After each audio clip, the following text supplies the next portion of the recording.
بسم الله الرحمن الرحيم الله ولي الذين آمنوا يخرجهم من الظلمات إلى النور والذين كفروا أولياؤهم الطاغوت يخرجونهم من النور إلى الظلمات. الحمد لله رب العالمين والصلاة والسلام على سيد المرسلين وعلى آله وصحبه أجمعين ومن تبعهم بإحسان إلى يوم الدين. أعوذ بالله من الشيطان الرجيم. بسم الله الرحمن الرحيم. قل تعالوا أتل ما حرم عليكم ربكم ألا تشركوا بالله شيئا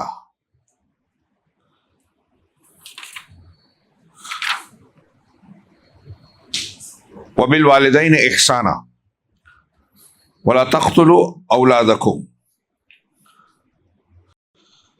وقال تعالى قل إنني هداني ربي إلى صراط مستقيم دينا قيما ملة إبراهيم حنيفا وما كان من المشركين قل إن صلاتي ونسكي ومحياي ومماتي لله رب العالمين لا شريك له وبذلك أمرت وأنا أول المسلمين.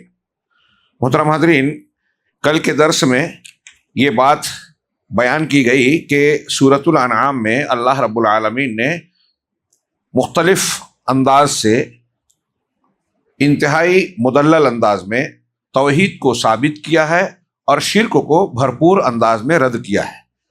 توحید کے اس بات کے دو طریقے اس میں اختیار کیے گئے، ایک تقریری انداز یعنی بیان کا، اور دوسرا جو ہے تلقینی انداز یعنی حکم دینے والا.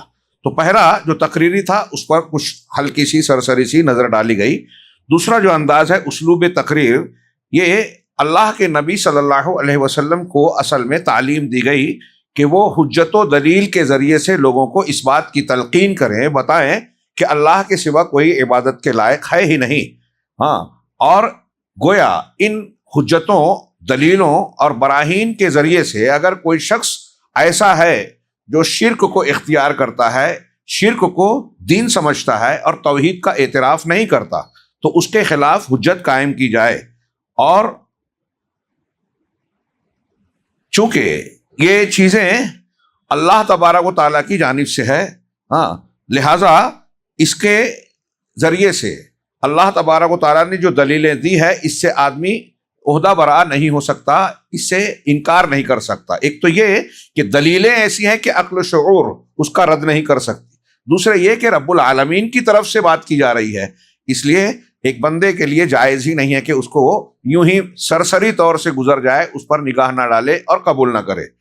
اس اسلوب میں اللہ تبارک و تعالیٰ نے جگہ جگہ اللہ کے نبی صلی اللہ علیہ وسلم کو، اپنے پیغمبر کو خطاب کر کے قل سے حکم دیا ہے. آپ کہہ دیجئے، آپ کہہ دیجئے یعنی لوگوں کو تلقین کیجئے، حکم دیجئے، بتائیے.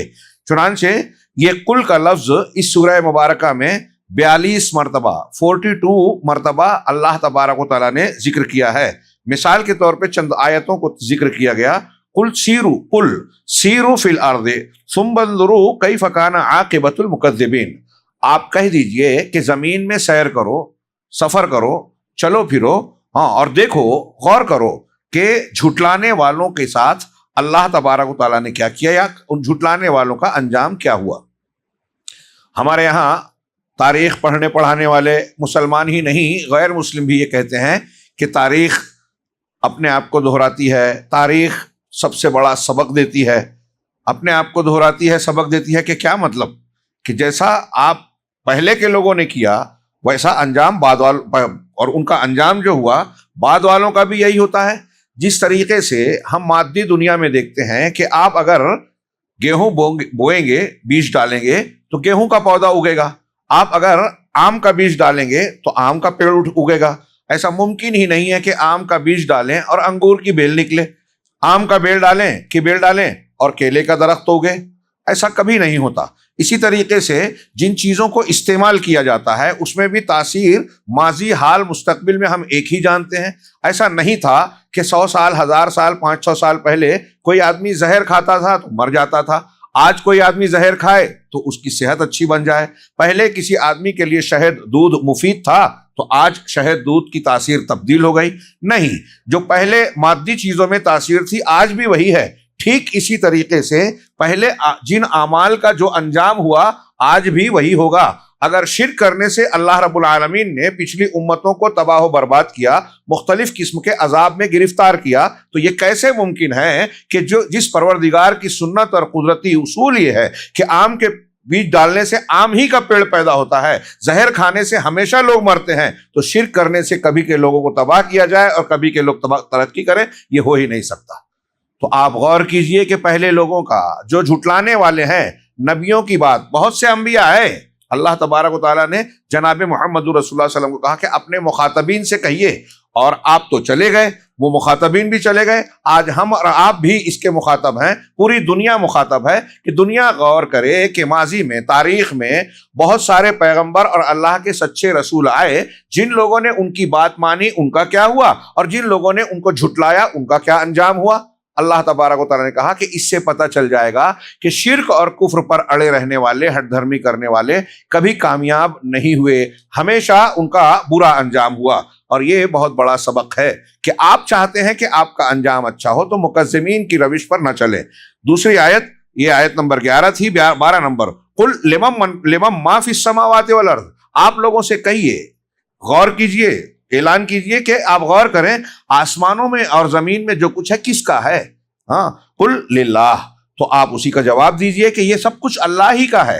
ارے لوگ تو آ رہے ہیں کرایہ دار کی طرح رہتے ہیں اور چلے جاتے ہیں، کماتے ہیں، جماتے ہیں، بناتے ہیں، اور اس کے بعد اپنے وارثین کے حوالے کر کے بے بس اور بیچارے ہو کر، بے بس اور بے قابو ہو کر چلے جاتے ہیں۔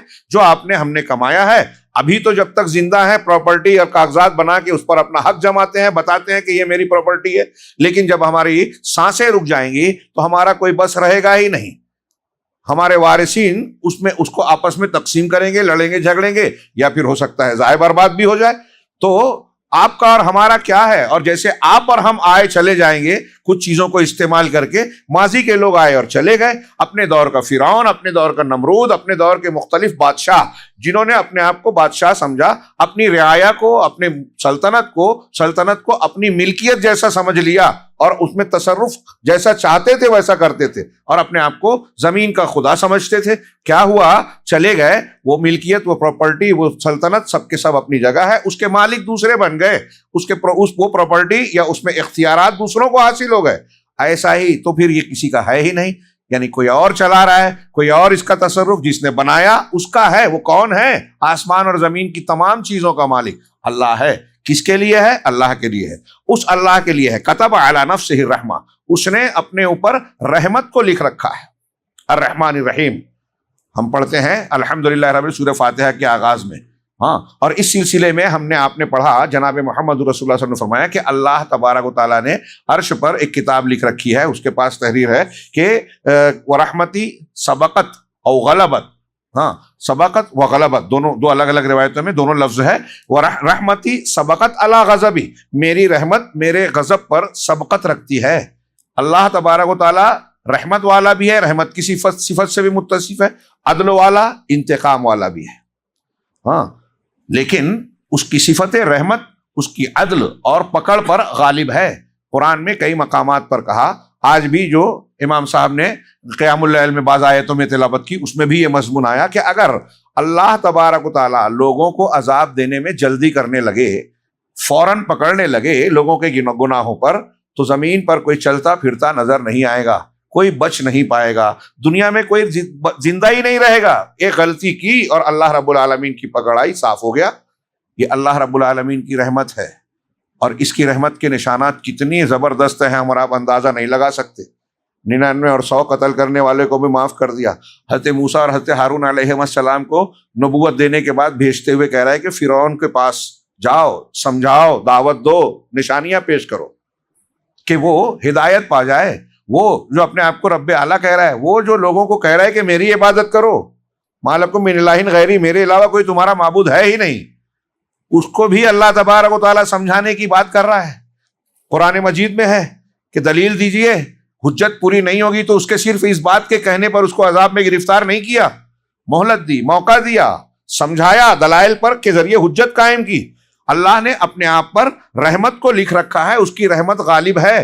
ہم اپنے گرد و پیش میں، اپنے وجود میں اور اپنے رشتہ و پیوند میں جہاں بھی نظر ڈالیں، جدھر بھی دیکھیں، اللہ کی رحمت ہی رحمت کا غلبہ نظر آئے گا۔ ہاں، اس نے اپنے اوپر رحمت کو لکھ رکھا ہے، اس لیے چھوٹ دے رہا ہے۔ تم شرک کر رہے ہو، کفر کر رہے ہو، موقع دے رہا ہے، توبہ کے دروازے کو کھلا رکھا ہے۔ موت کی علامتوں کے ظاہر ہونے سے پہلے تک تم توبہ قبول کر سکتے ہو۔ لَيَجْمَعَنَّكُمْ إِلَىٰ يَوْمِ الْقِيَامَةِ، اب اللہ نے رحمت کو تو لکھا ہے، لیکن اب ایسا نہیں ہے کہ آپ کچھ بھی کر لو، شرک کرتے رہو، اس کی حق تلفی کرو، توبہ بھی نہ کرو اور پھر بچ جاؤ۔ اللہ کا یہ فیصلہ ہے کہ وہ تم سب کو قیامت کے دن چھوٹ دے کر قیامت تک تم کو اکٹھا ضرور کرے گا۔ لا یجمعنکم، لام بھی حرف تاکید اور نون ثقیلہ بھی اس میں ہے، دو تاکیدی حرف ہے۔ ضرور بضرور ایسا ہونے والا ہے کہ قیامت قیامت کے دن تم کو اکٹھا کرے گا۔ لا ریب فیہ، اس میں کوئی شک شبہ ہے ہی نہیں۔ تم یہ جو کفار مکہ اور بعض ملحدین، ابھی کہا نا کہ بعض ملحدین کا بھی اس میں خطاب ہے، شروع میں کل کے درس میں آئی تھی بات۔ ملحدین کی سمجھ میں نہیں آتا کہ آدمی مر کے پھر سے اٹھے گا، اور وہ اس دنیا کو بھی بس اتفاق مانتے ہیں۔ کتنی حماقت کی بات ہے، دنیا میں اس سے بڑا پاگل اور بیوقوف کون ہوگا جو یہ کہتا ہے کہ اس کائنات کو بنانے والا کوئی ہے ہی نہیں، اس سے زیادہ بیوقوف کوئی ہے ہی نہیں۔ میں نے کل بتایا، کل یا پرسوں کی بات میں آئی تھی کہ کوئی چھوٹی سے چھوٹی چیز یہاں اس ٹیبل پہ رکھی ہوئی آپ کے تن بدن پر جو ہے، آپ کی آنکھوں پر چشمہ ہے، کوئی اس چھوٹی سے چھوٹی چیز کو بھی ایسا نہیں مان سکتا کہ خود سے بنی ہو، کسی نے بنایا نہیں ہو۔ تو کائنات کو کیسے مانا جا سکتا ہے؟ اور جو کائنات کو ایسا مان لے کہ بغیر بنانے والے کے بن گئی، بس یوں ہی اتفاق ہے، تو اس سے بڑا غیر عقلی انسان، عقل و شعور سے پیدل انسان ہو ہی نہیں سکتا۔ لہٰذا آپ دیکھیں گے کہ دنیا میں اور فطرت میں بھی اللہ کے وجود اور خالق و مالک کے وجود کا اعتراف پایا جاتا ہے۔ اسی لیے پوری انسانی تاریخ میں ایسے لوگ جو پیدا کرنے والے کا، رب کا انکار کرتے ہوں، بہت ہی کم ملیں گے ہر زمانے میں آپ کو۔ ہاں، یہ ہم کو چاہے کچھ شور نظر آتا ہو، بہت کم ملیں گے۔ بلکہ آپ شرح الطحاویہ امام ابن ابی العز رحمہ اللہ کی پڑھیں تو اس میں انہوں نے بڑی لمبی چوڑی گفتگو کی ہے کہ رب کو سب مانتے ہیں، اور یہ بھی ایک اہم بات کہ رب، آپ پوری انسانی تاریخ میں کوئی مشہور اور بڑا گروہ، کوئی مشہور طائفہ ایسا نہیں پائیں گے جو دو ایسے رب کو مانتی ہو، جملہ دھیان سے، جو دو ایسے رب کو مانتی ہو جو صفات میں اور خوبیوں میں ایک دوسرے کے برابر ہوں، متکافئان فی الصفات والفعل او کما قال، اس طرح کا جملہ انہوں نے کہا کہ کوئی ایسا گروہ نہیں پائے۔ مطلب رب کئی اگر کسی نے مانا بھی تو ایک کو سب سے بڑا مانتے ہیں۔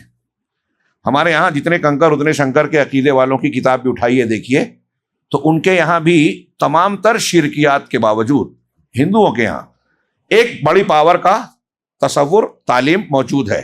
پھر اس میں بعد میں یہ آیا کہ وہ ایک کے تین روپ ہیں، وشنو، برہما، کرشنا، جو بھی تین نام دیتے ہیں، ایک پیدا کرنے والا، ایک جو ہے زندگی کی حفاظت کرنے والا، اور ایک ختم کرنے والا۔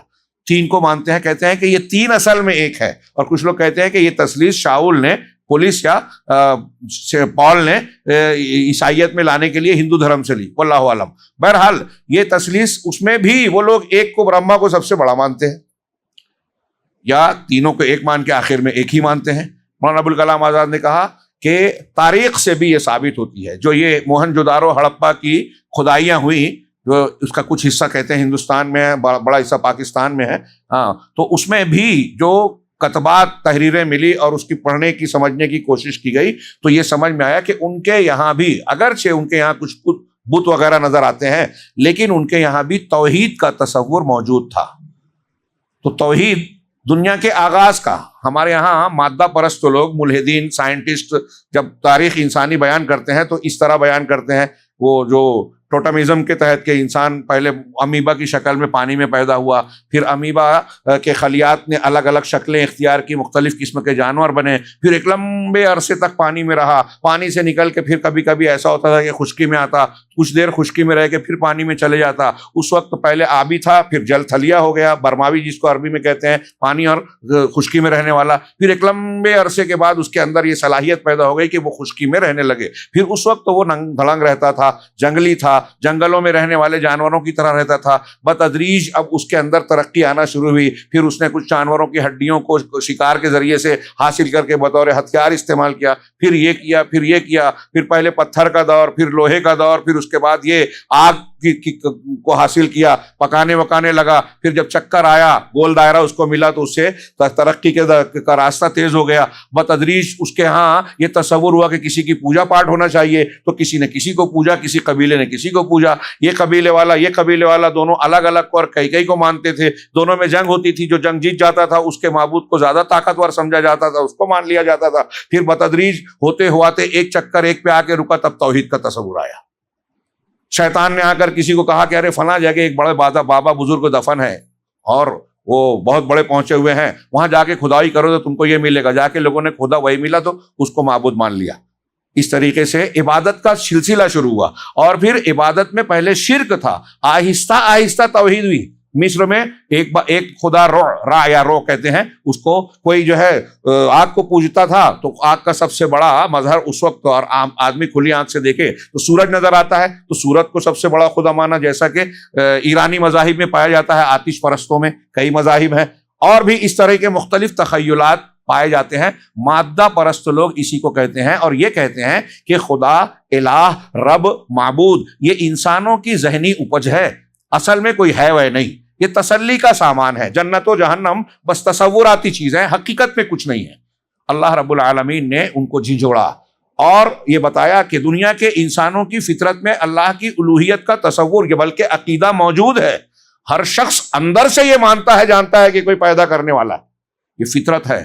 اسی لیے آپ دیکھیں کہ دنیا کی اکثر قوموں میں ربوبیت کا تصور ہے، اور جنہوں نے شرک کیا، جیسا کہ میں نے ابھی جملہ نقل کیا، وہاں بھی ایک بڑے معبود کا تصور ہے۔ یزداں اور اہرمن، ایرانی مذاہب کے کچھ لوگ مانویہ دو خداؤں کو مانتے ہیں، اس میں یزداں اور اہرمن کہتے ہیں، ایک روشنی کا ایک اندھیرے کا، لیکن وہ بھی روشنی والے کو اندھیرے والے سے بڑا مانتے ہیں۔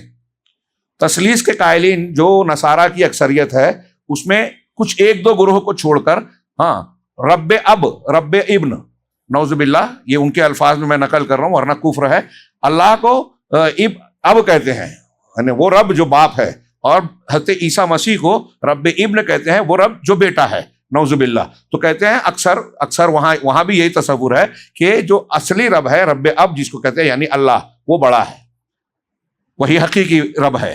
تو سب سے بڑا، جن لوگوں نے شرک بھی کیا ان کے یہاں بھی ایک سب سے بڑا، حتیٰ کہ کفار مکہ بھی اللہ تبارک و تعالیٰ ہی کو رب مانتے تھے۔ آج آپ نے جب ہمارے حافظ صاحب نے 5ویں رکعت شروع کی تو اس میں جو سوالات کیے سورہ یونس میں، اللہ تبارک و تعالیٰ نے کہ کفار مکہ سے پوچھو، کون ہے جو تمہاری آنکھ کان دل و دماغ کا مالک ہے، کون ہے جو اس چیز کا کائنات کا مالک ہے، کون ہے؟ تو سب کا جواب یہ خود دیں گے کہ اللہ ہے۔ قرآن میں جگہ جگہ یہ مضمون ملے گا آپ کو کہ رب کی حیثیت سے یہ اللہ کو ہی مانتے تھے۔ تو اسی سوال کو پوچھا گیا کہ جب آسمان و زمین کو چلانے والا، بنانے والا تم خود مانتے ہو کہ اللہ ہے، تمہارے یہ معبودان نہیں ہیں، تو جس نے چلایا، جو چلا رہا ہے، جس نے بنایا ہے، اس کو چھوڑ کر ان کی عبادت کا کون سا تک ہے؟ کس بنیاد پہ ان کو ایک ایبیلٹی یا قابلیت حاصل ہو گئی کہ آپ ان کو پوجنے لگے؟ اللہ تبارک و تعالیٰ نے کہا کہ یہ ساری چیزیں جب اس کی ہے تو سارا حق اس کا ہے، عبادت کا حق اس کا ہے۔ اب اس نے رحمت لکھ رکھی ہے اپنے اوپر، اس لیے تم کو چھوٹ مل رہی ہے، لیکن قیامت کے دن وہ جمع کرے گا اور حساب کتاب کرے گا۔ اس قیامت کے دن میں کوئی شک شبہ ہے ہی نہیں، لا ریب فیہ، حساب کتاب ہو کر رہے گا۔ اس کی رحمت کا یہ مطلب نہیں ہے کہ وہ مشرک کافر کو بھی یوں ہی چھوڑ دے، گنہگار اور سرکشوں ان کے ظلم کا بدلہ نہ لے۔ الذین خسروا انفسهم فهم لا یؤمنون، جن لوگوں نے اپنے آپ کو نقصان پہنچایا، خسارے میں ڈالا اپنے نفسوں کو، یہ وہی لوگ ہیں جو ایمان نہیں رکھتے۔ ایمان نہ لانے والے حقیقت میں گھاٹے والے ہیں۔ دنیاوی اعتبار سے ہم کسی کو بھی مانیں، چھوٹا اور بڑا، لیکن جو ایمان سے محروم ہے، گھاٹا اٹھانے والا وہ ہے۔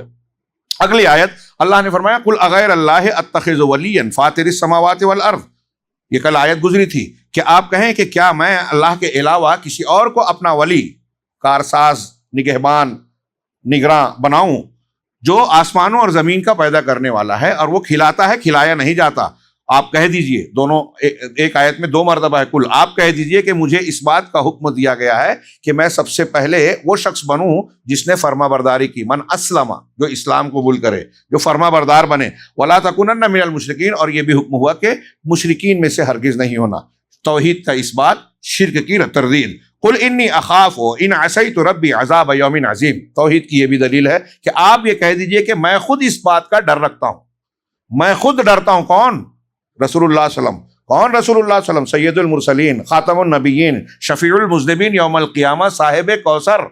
وہ کہہ رہے ہیں کہ میں ڈرتا ہوں کہ اگر میں نے اپنے رب کی نافرمانی کی تو یوم عظیم کے، بڑے دین کے عذاب سے مجھے ڈر لگتا ہے۔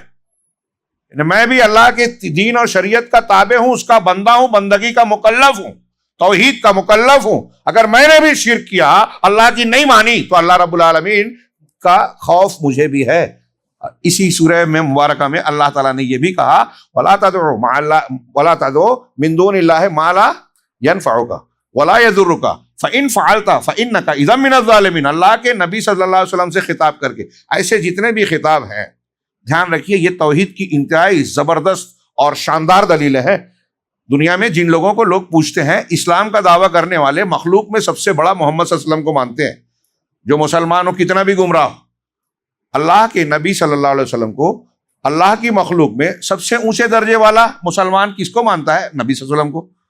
اور اللہ تعالیٰ نبی صلی اللہ علیہ وسلم کو جب یہ کہہ رہا ہے تو اس سے بڑھ کر توحید کی دلیل کیا ہوگی؟ ابھی پیچھے گزرا کہ آپ جسے چاہیں ہدایت نہیں دے سکتے۔ آج سورہ آل عمران میں گزرا کہ اے اللہ کے رسول لیس لک من الامر شیء، آپ کا کوئی حق نہیں ہے معاملے میں۔ یہاں سورہ یونس میں ابھی جو آیت پڑھی اور جو میں نے اس کے بعد پڑھی، ولا تدع من دون اللہ، اللہ کے سوا نہ پکارو، عبادت نہ کرو، ما لا ينفعک ولا یضرک، جو آپ کو نفع نہیں پہنچا سکتا اور نقصان نہیں۔ ایک ہی آیت میں آپ غور کیجئے، اس میں سورہ یونس کی، ہاں یہ سورہ انعام چل رہی ہے، سورہ یونس میں، کہ آپ اس کی عبادت بالکل مت کیجئے جو نفع نقصان نہیں پہنچا سکتا۔ اس کا مطلب یہ کہ نبی کو بھی عبادت کی ضرورت ہے، دعا مت کیجئے، نبی کو بھی دعا کی ضرورت ہے، مطلب نبی محتاج ہے۔ اور نبی پکار رہے ہیں تو کس کو پکاریں گے؟ اب نبی سے بڑا کون ہے؟ نبی کے علاوہ جو بھی ہے آپ سے چھوٹا ہے، اور اللہ کے بعد نبی کے علاوہ جو بھی ہے سب مخلوق ہے۔ تو اللہ تعالیٰ کہہ رہا ہے کہ وہ کوئی بھی نفع نقصان نہیں پہنچا سکتا۔ اگر آپ نے ایسا کیا، فَإِن فَعَلْتَ، اگر آپ نے ایسا کیا، اللہ کے علاوہ کسی اور کو پکارا، عبادت کی، تدعو کا دونوں ترجمہ کر رہا ہوں، دعا کرنا، پکارنا، دونوں ترجمہ صحیح ہے، دعا عبادت، دعا مسئلہ۔ ہاں تو اللہ نے فرمایا اگر آپ نے ایسا کیا تو آپ بھی ظالمین میں سے ہو جائیں گے، مشرکین میں سے ہو جائیں گے، بچیں گے نہیں۔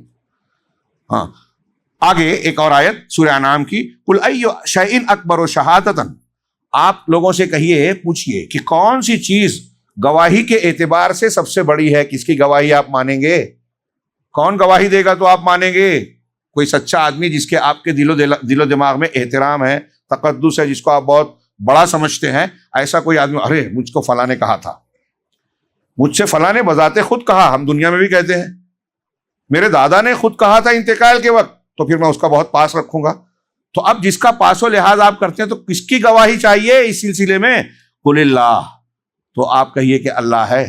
ہاں شہید بینی و بینکم، آپ کہیے کہ میں جو بات کہہ رہا ہوں تم کو توحید کی دعوت دے رہا ہوں، شرک کا رد کر رہا ہوں۔ تم جن معبودان باطلہ کی عبادت پرستش کرتے ہو، پکارتے ہو، وسیلہ سمجھتے ہو، وہ چھوڑ دو۔ یہ جو بات میں کہہ رہا ہوں تو اس بات کی سچائی کے لیے میں اپنے اور تمہارے درمیان اللہ کو گواہ بنا رہا ہوں، میرے اور تمہارے درمیان شہید ہوں، اللہ شہید ہے، گواہ ہے، بینی و بینکم، میرے اور تمہارے درمیان۔ وَأُوحِيَ إِلَيَّ هَذَا الْقُرْآنُ لِأُنذِرَكُم بِهِ وَمَن بَلَغَ، اور یہ قرآن میری طرف وحی کیا گیا ہے تاکہ اس کے ذریعے سے میں تم کو ڈراؤں اور وہاں تک جو جہاں تک یہ پہنچے۔ بڑی جامع آیت، اللہ کا کلام سبھی جامع ہے۔ اس میں دیکھیے کہ قرآن نازل کیا کہ قرآن کے دعوت و تبلیغ کا کام قرآن کی دلیل سے ہونا چاہیے، گیتا، انجیل، بائبل سے نہیں۔ لِأُنذِرَكُم، نبی کا طریقہ یہ ہے، قرآن کے ذریعے سے ڈرائیے، قرآن کے ذریعے سے جہاد کیجیے، قرآن میں ہی ہے، قرآن کے ذریعے سے تاکہ میں ڈراؤں اور جس تک قرآن پہنچے اس کو ڈراؤں۔ اب اللہ کے نبی صلی اللہ علیہ وسلم جب تک دنیا میں تھے آپ نے جیسے جیسے قرآن پہنچا سکتے تھے کوئی کسر نہیں چھوڑی، سب کچھ کیا، محنت کی. اور آپ نے اپنے شاگردوں کو، صحابہ کرام کو بتا دیا کہ اب جن تک نہیں پہنچا ہے آپ کو معلوم ہے تو جن کو نہیں معلوم ہے وہاں تک پہنچاؤ. انہوں نے اپنے لوگوں کو یہ سلسلہ قیامت تک جاری رہے گا اور اس کے ذریعے سے حجت پوری ہوگی. تو قرآن نازل ہوا پوری دنیا کو ڈرانے کے لیے، اور اس کے مکلف امت محمدیہ کے وہ لوگ ہیں جو قرآن کا علم حاصل کرتے ہیں. جس کو جتنا علم ہے اتنی وہ تبلیغ کرے. ابھی ایک بحث لوگ چھیڑتے ہیں کہ کوئی بھی تبلیغ کر سکتا ہے کیا؟ سب لوگ سب تبلیغ نہیں کر سکتے. جس کو جتنا معلوم ہے اتنا بتائے گا. بلغوا عنی ولو آیا، میری جانب سے اگر تمہیں ایک آیت ہے تو وہ پہنچاؤ. ایک آیت معلوم ہے تو پہنچانا ہے، ایک آیت معلوم نہیں ہے تو نہیں پہنچانا ہے، ایک آیت معلوم ہے تو 10 آیتیں نہیں پہنچانا ہے، اور آیت معلوم ہے تو آیت پہنچانا ہے. مسئلے مسائل فتوے بازی نہیں کرنا ہے. آپ کی جو لائن ہے، آپ کا جو میدان ہے، اسی میں رہنا ہے، اسی دائرے میں. جو آپ کا میدان نہیں ہے، جب آپ سے پوچھا جائے تو اللہ کے نبی صلی اللہ علیہ وسلم سے بھی سوال کیا گیا تو جس چیز کا جواب آپ کو نہیں تھا، آپ نے وقت مانگا، بعد میں جواب دیا. آپ سے روح کے متعلق سوال کیا گیا، کلالہ کے متعلق سوال کیا گیا. ایسے کئی سوال قرآن میں ہے کہ آپ یسألونک کذا، آپ سے یہ سوال کرتے ہیں، آپ سے یہ سوال کرتے ہیں، اللہ نے جواب دیا.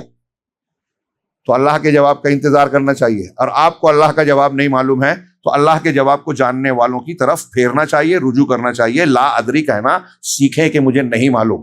ہاں، تو اللہ نے کہا کہ قرآن وَإِنَّكُمْ لَتَشْهَدُونَ، قرآن میری طرف وحی کیا گیا ہے تاکہ میں اس کے ذریعے سے ڈراؤں تم کو اور ان کو بھی جن تک پہنچے. أَإِنَّكُمْ لَتَشْهَدُونَ أَنَّ مَعَ اللَّهِ آلِهَةً أُخْرَىٰ، کیا تم اس بات کی گواہی دیتے ہو کہ اللہ کے ساتھ دوسرے معبود بھی ہیں کچھ؟ اللہ میرے اور تمہارے درمیان گواہ ہے، اور میں اس بات کی گواہی دعوت دے رہا ہوں کہ اللہ ہی عبادت کے لائق ہے. اب تم کیا گواہی دیتے ہو کہ اللہ کے سوا کچھ اور بھی معبود ہیں؟ قل لا اشہد، آپ اعلان کیجئے کہ میں اس کی گواہی نہیں دیتا. میں نے تم کو سمجھا دیا، بول دیا، اب تمہارے سامنے ایک بات آ گئی. اب تم اگر اس میں پڑے ہو اور اپنے آپ کو مطمئن کر رہے ہو تو یہ تمہاری ذمہ داری ہے. جب قیامت کے دن عذاب کا شکار ہوگے تو یہ نہیں کہہ سکتے کہ میرے پاس دعوت نہیں آئی تھی. یہ گواہی میں دے رہا ہوں کہ اللہ کے ساتھ کوئی معبود ہے ہی نہیں. قل انما هو الہ واحد، آپ کہہ دیجئے کہ وہ تو بس ایک ہی معبود ہے. واننی بریء مما تشرکون، اور میں بری ہوں اس سے جس جو تم شرک کرتے ہو. اس کے بعد یہاں جو میرے پاس کتاب ہے، انہوں نے آیتوں کے نمبر دیے ہیں. 30 آیتیں، 30 آیتیں ایسی ہے جس میں اللہ تعالیٰ نے آگے سورہ انعام میں پورے آگے پیچھے اس توحید کی دعوت دی، اور قل کہہ کے یا دوسرے انداز میں اللہ کے نبی جناب محمد رسول اللہ صلی اللہ علیہ وسلم کو حکم دیا کہ آپ لوگوں میں یہ اعلان کریں، یہ دعوت دیں، یہ دلیل پیش کریں. اسی میں سے آیت نمبر 50، میں ایک دو کا اس میں سے 29 آیتوں میں سے ایک آیتوں کو پیش کر رہا ہوں. آیت نمبر 50 سورہ انعام کی، قل لا اقول لکم عندی خزائن اللہ.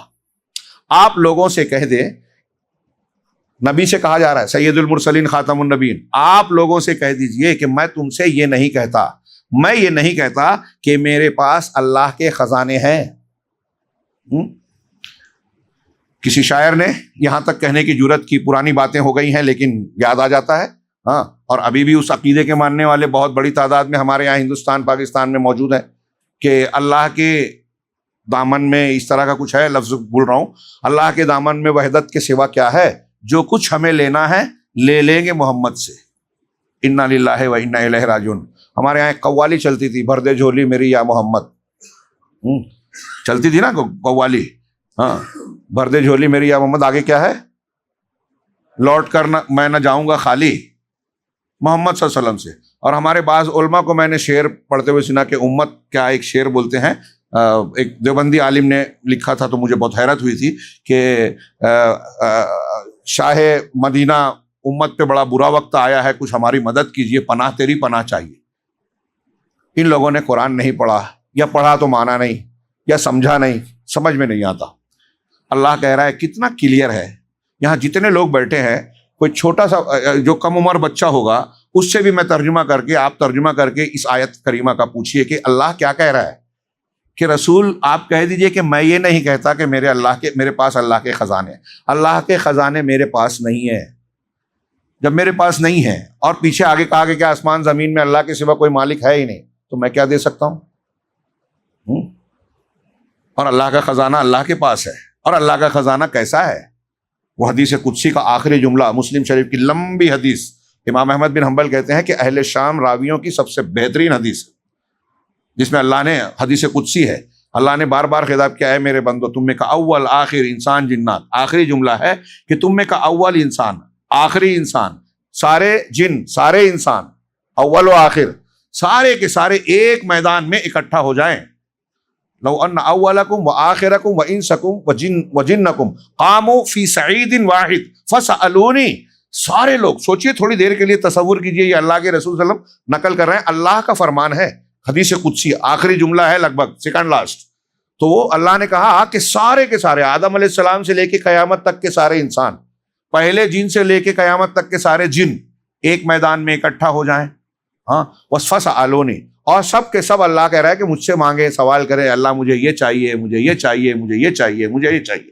فأعطیت کل انسان مسألتہ، اور میں ہر انسان کو جو وہ سوال کر رہا ہے دیتا جاؤں دیتا جاؤں دیتا جاؤں، سب کو دو جو مانگے دیتا جاؤں. ما نقص ذالک مما عندی، تو میرے پاس جو خزانہ ہے اس میں کمی نہیں ہوگی، الا کما اغمس المخیط فی البحر، مگر اتنا ہی جیسے کوئی سوئی سمندر میں ڈبوئی جائے. سمندر میں سوئی ڈبا کر نکالیں تو سمندر میں کتنی کمی ہوگی. میرے خزانے میں سارے انسان جنات مانگتے جائیں، میں دیتا جاؤں، میرے خزانے میں اتنی کمی ہوگی، بلکہ اتنی بھی نہیں ہوگی.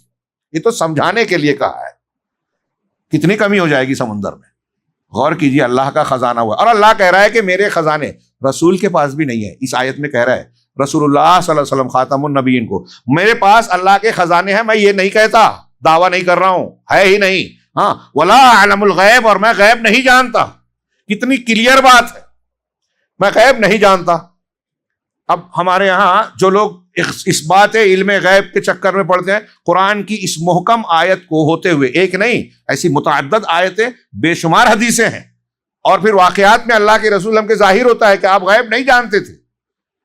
لو کنت اعلم الغیب لاستکثرت من الخیر، اگر میں غیب جانتا، قرآن ہی میں ہے، تو آپ کہیے کہ اگر میں غیب جانتا تو بھلائیاں ہی بھلائیاں کرتا. وما مسنی من سوء، اور مجھے کوئی برائی چھوتی ہی نہیں. آپ کو پہلے سے پتہ چل جائے کہ ادھر میں جاؤں گا تو گڑھے میں گر جاؤں گا، تو آپ جائیں گے کیا؟ تو اب اللہ کے رسول صلی اللہ علیہ وسلم کی زندگی میں جو واقعات ہوئے، لوگوں نے دھوکے سے کہا کہ ہمارے یہاں مبلغ بھیجیے، صحابہ کو بھیج دیا، لے جا کے دھوکے سے شہید کر دیا. تو اب اگر اللہ کے رسول صلی اللہ علیہ وسلم کو پہلے سے، اور پھر آپ مہینہ بھر ان کے لیے قنوت نازلہ پڑھتے رہے، تو آپ کو یہ کہنا چاہیے کہ اللہ کے رسول اگر غیب جانتے تھے پھر بھی بھیج دیا، مطلب قاتلین میں خود اللہ کے رسول صلی اللہ علیہ وسلم بھی شامل ہیں. آپ یہ کہنا چاہتے ہو؟ جانتے بوجھتے موت کے منہ میں دھکیل دیا اپنے صحابہ کو، اور پھر بد دعا بھی دے رہے ہیں. ایسے کتنے واقعات ہیں، غور کرتے جائیے. ابھی آپ نے سنا آج کی قرات میں کہ منافقین ومن اہل المدینہ کیا ہے آگے ہے، مردوا علی النفاق لا تعلمهم نحن نعلمهم، کہ اہل مدینہ میں کچھ ایسے لوگ ہیں جو نفاق میں سخت ہو گئے ہیں، سرکش ہو گئے ہیں. آپ انہیں نہیں جانتے، میں جانتا ہوں. اللہ کہہ رہا ہے آپ انہیں، اے رسول آپ نہیں جانتے ان منافقین کو، میں جانتا ہوں. قرآن کہہ رہا ہے یہ نہیں جانتے، میں جانتا ہوں. قرآن کہہ رہا ہے کہ 5 چیزیں ایسی ہیں غیب کی جو کنجیاں ہیں. اللہ کے رسول نے کہا کہ اللہ کے سوا اسے کوئی نہیں جانتا. قرآن میں حدیث میں بار بار ہے کہ قیامت کب واقع ہوگی، خود رسول اللہ صلی اللہ علیہ وسلم کو نہیں معلوم. حضرت جبرائیل نے پوچھا تو آپ نے جواب دیا کہ مل مسئول عنہا بأعلم من السائل، کہ جس سے پوچھا جا رہا ہے وہ پوچھنے والے سے زیادہ علم نہیں رکھتا اس معاملے میں. یعنی جو آپ جانتے ہیں کہ قیامت کب واقع ہوگی آپ کو نہیں معلوم، ایسے مجھے بھی نہیں معلوم. پھر بھی لوگ کہہ رہے ہیں فلسفیانہ منطقیانہ بحثیں کھینچتان کے، قرآن و حدیث کے مضامین کو توڑ مروڑ کے وہ چیز ثابت کرتے ہیں جو قرآن و حدیث کے واضح اور محکم آیتوں کے خلاف ہے. اس سے بڑی جرت جسارت کیا ہوگی؟ ایک تو آپ شرک کر رہے ہیں، دوسرے اللہ کے کلام کے ساتھ کھلواڑ کر رہے ہیں. کیا اللہ سے ڈرتے نہیں ہیں؟ اللہ کہہ رہا ہے کہ آپ کہہ دیں کہ میں غیب نہیں جانتا تو مان لیجئے غیب نہیں جانتا. اس میں کوئی گستاخی نہیں ہے. اللہ کے نبی صلی اللہ علیہ وسلم کے مقامات جو اللہ نے دیے ہیں، وہ مقام مرتبہ اس سے کوئی کم نہیں ہو رہا ہے، بلکہ اللہ کے رسول صلی اللہ علیہ وسلم کا جو مقام و مرتبہ ہے وہ آپ کی رسالت کی حیثیت اور جو خصائص اور صفات امتیازات اللہ نے دیے ہیں وہ ویسے کے ویسے ہی موجود ہیں. آپ کے غیب کا اس بات کرنے سے اللہ کا رسول کا مقام بڑھ جائے گا اور غیب کا انکار کرنے سے گھٹ جائے گا، ایسا بالکل نہیں ہے. اللہ نے ہی آپ کا مقام بتایا ہے کہ آپ سید المرسلین ہیں، خاتم النبیین ہیں، انبیاء کی امامت فرمائی، صاحب کوثر ہیں، شفیع المذنبین یوم القیامہ ہیں، لیکن غیب نہیں جانتے اس لیے کہ اللہ نہیں ہے. غیب وہ جانتے ہیں جو اللہ نے بتایا. اب یہ محکم ہے، اس میں کچھ لوگ کھینچتان کے، ارے اللہ کے رسول نے کہا کہ میں نماز پڑھتے ہوئے پیچھے بھی دیکھتا ہوں، میں سوتا ہوں لیکن دل جاگتا ہے. حضرت ابو ہریرہ نے علم کہا کہ میں بھول جاتا ہوں، تو آپ نے اپنا مٹھا لے کے اس کی چادر میں ڈالا، کہا دیکھو غیب بانٹ رہے ہیں آپ، کہتے غیب جانتے نہیں ہیں. تو ان حدیثوں یا ان دلیلوں کی بنیاد پر جو ہم یہ کہہ سکتے ہیں کہ اس معنی میں متشابہ کی حیثیت رکھتے ہیں، ان کو دلیل بنا کے یہ جو واضح اور محکم ہے ان کو رد کیا جا رہا ہے. ہاں، سورہ آل عمران میں ہے نا کہ فیہ آیات محکمات ہن ام الکتاب، کہ اس میں محکم آیتیں ہیں، یہی اصل کتاب ہیں. وَأُخَرَ مُتَشَابِهَاتٌ، اور دوسری متشابہات ہیں. فَأَمَّا الَّذِينَ فِي قُلُوبِهِمْ زَيْغٌ فَيَتَّبِعُونَ مَا تَشَابَهَ مِنْهُ ابْتِغَاءَ الْفِتْنَةِ وَابْتِغَاءَ تَأْوِيلِهِ، اور جن کے دلوں میں کجی ہے، ٹیڑھ ہے، گمراہی ہے، وہ ان آیتوں کے پیچھے پڑتے ہیں جو متشابہ ہیں، فتنہ چاہتے ہوئے، اس کی تعویل چاہتے ہوئے. اللہ کے رسول صلی اللہ علیہ وسلم نے یہ آیت کریمہ پڑھی اور کہا کہ اگر تم دیکھو کہ کوئی ایسی آیتوں کے پیچھے پڑتا ہے، صاف صاف معانی اور مطالب کو چھوڑ کر ایسی چیزوں کی طرف بھاگتا ہے جو صاف نہیں ہے، تو یہ اللہ نے انہی کا نام لے کے نشاندہی کی ہے، تم ان سے بچنا، دور رہنا. یہ ساری تعلیمات صاف ہیں، لیکن پھر بھی امت کے لوگوں کو، بہت سے لوگوں کو یہ باتیں سمجھ میں نہیں آتی. اللہ تعالیٰ نے کہا وَلَا أَقُولُ لَكُمْ إِنِّي مَلَكٌ، میں یہ بھی نہیں کہتا کہ میں میرے پاس غیب کا علم ہے، اور میں یہ بھی نہیں کہتا کہ میں فرشتہ ہوں. میں کیا ہوں؟ میں ایک انسان ہوں، لیکن خصوصیت کیا ہے؟ ان اتبع الا ما یوحى الی، آپ کہیں میں صرف اسی کی اتباع کرتا ہوں جو میری طرف وحی کی جاتی ہے. اللہ جو حکم دے رہا ہے، تعلیمات دے رہا ہے، میں وہی مانتا ہوں، اسی کی اتباع کر رہا ہوں. اور رسول جب اس کی اتباع کرنے کے پابند ہیں، تو ہم اور آپ اللہ اور اس کے رسول کی بات کو چھوڑ کر فلاں بابا فلاں بزرگ کے پیچھے کیوں بھاگیں؟ کتنی صاف صاف بات ہے. اللہ نے قرآن حدیث کی حفاظت کی ذمہ داری لی ہے، کسی امام کے اقوال کی حفاظت کی ذمہ داری نہیں لی ہے، کسی کے خواب اور کشف کا ہمیں مکلف نہیں بنایا ہے. پھر بھی لوگوں کی سمجھ میں نہیں آتا، کھینچتان کے قرآن حدیث کو بے حیثیت بناتے ہیں اور فلاں کے پیچھے چلنے کی بات کرتے ہیں. خود رسول صلی اللہ علیہ وسلم فرما رہے ہیں کہ میں تو بس اس کی اتباع کر رہا ہوں جو میری طرف ہے. اب ہم اگر اللہ کے رسول کی اتباع کریں تو اس کا مطلب ہم اللہ کی بات کو مان رہے ہیں رسول کے تھرو. جب ہم نے کلمہ ان کا پڑھا ہے تو یہی ماننا چاہیے. آگے اللہ نے یہ بھی کہہ دیا اسی جملے میں کہ آپ یہ کہہ دیجئے قل هل يستوي الاعمى والبصير، آپ پوچھئے کہ کیا اندھا اور دیکھنے والا، نابینا اور بینا دونوں برابر ہو سکتے ہیں؟ یہاں مثال کہاں سے کیسے فٹ ہو رہی ہے؟ ایک آدمی قرآن و حدیث کو مان رہا ہے، ایک آدمی قرآن و حدیث کو نہیں مان رہا ہے. قرآن حدیث بینائی ہے، اور قرآن حدیث کو چھوڑ کر کوئی اور راستہ اختیار کرنا کہ فلاں کی تقلید کی جائے، فلاں پیر صاحب کی اتباع کی جائے، فلاں کو مانا جائے، فلاں باپ دادا کے طریقے کو اختیار کیا جائے، یہ اندھا پن ہے. ہاں، علم ہے قرآن و حدیث، علم ہے وحی، علم ہے جو اللہ نے اتارا، اور اس کے علاوہ جو ہے سب کے سب گمراہی ہے، جہالت ہے. اگر اس سے ٹکرا رہی ہیں، ہاں اس کی مدد کر رہے ہیں، اس کی وضاحت ہو رہی ہے، تو پھر کوئی مسئلہ نہیں ہے. افلا تتقون، کیا تم ڈرتے نہیں؟ یہ آیت نمبر 50 تھی، اور میں نے کہا 30 آیتیں ہیں. اسی ضمن میں جو آیت نمبر اخیر کی 161 میں پڑھوں، قل اننی ہدانی ربی الی صراط مستقیم، آخر میں سورہ انعام کے بالکل آخر میں 161 نمبر آیت ہے. آپ کہہ دیجئے کہ میرے پروردگار نے میری رہنمائی کی ہے، ہدانی ربی الی صراط مستقیم، صراط مستقیم کی طرف. ہم ہر نماز میں کہہ رہے ہیں اہدنا الصراط المستقیم. اب صراط مستقیم کہاں ہے؟ اللہ کے رسول کو اللہ کہہ رہا ہے کہ آپ لوگوں کو بتائیے کہ میں جس راستے پہ ہوں، مجھے اللہ نے جو راستہ دیا ہے وہی صراط مستقیم ہے. ہاں، یہ صراط مستقیم کیا ہے؟ دیناً قیما، سیدھا مضبوط دین. ملت ابراہیم حنیفہ، ابراہیم کی ملت ہے، طریقہ ہے. جو حنیف تھے، حنیف یعنی مائل ہونے والا، مطلب جو دوسرے معبودوں سے کٹ کر، ان سے ہٹ کر صرف اللہ سے لو لگانے والے، جوڑنے والے، یعنی توحید والے. یک رخا حنیف کا ترجمہ کریں گے، یک رخا، سب سے کٹ کر صرف اللہ کی طرف متوجہ ہونے والے. وما کان من المشرکین، اور وہ مشرکین میں سے نہیں تھے. کفار مکہ کے لیے اس میں تعریض بھی ہے کہ تم کہتے ہو کہ ہم ابراہیم کی ملت پر ہیں، اللہ کے رسول حضرت ابراہیم شرک نہیں کرتے تھے اور تم شرک کرتے ہو، تو کیسے ابراہیم کے طریقے پہ ہوئے؟ آگے اللہ نے کہا آپ یہ بھی اعلان کیجئے اے رسول، یہ جو جملہ کہا کہ میرا صراط مستقیم ہے، تو وہ صراط مستقیم کی بنیاد کیا ہے؟ ان صلاتی و نسکی و محیای و مماتی للہ رب العالمین. آپ یہ بھی اعلان کر دیجئے کہ میری نماز اور میری قربانیاں، نماز جسمانی عبادتوں میں سب سے اہم عبادت، نسک قربانیاں، اور اس میں حج کے ارکان بھی شامل ہے. تو مالی عبادت میں حج اور زکوٰۃ کے بعد سب سے اہم عبادت، تو میری قربانیاں اور میرا جینا مرنا، یعنی میری ساری جسمانی عبادتیں، میری مالی عبادتیں، میرا جینا مرنا، زندگی اور موت کے جتنے معاملات ہیں، للہ رب العالمین، سب اللہ کے لیے ہے۔ کون؟ اللہ جو رب العالمین ہے، سارے جہانوں کا پروردگار پالنہار ہے، لا شریک لہ، اس کا کوئی شریک ہے ہی نہیں۔ سورہ انعام کے آخر میں گویا یہ میسج دیا جا رہا ہے کہ یہ آپ اعلان کیجئے آپ کا یہ دین ہے، اور اس دین میں بالکل صاف صاف تعلیم ہے کہ سارا حق عبادت کا صرف اللہ کا ہے، اس کا کوئی شریک نہیں ہے۔ وَبِذَلِكَ أُمِرْتُ، تو اسی کا مجھے حکم دیا گیا ہے، اللہ کے رسول کو حکم دیا گیا ہے، تو امت کو بھی دیا گیا، کیونکہ ہمیں امت کو کہا گیا کہ آپ کے لیے نبی کی شان میں، کی ذات میں بہترین نمونہ ہے، تو جس چیز کا حکم رسول کو دیا گیا وہ ہم کو بھی دیا گیا آپ کے واسطے سے۔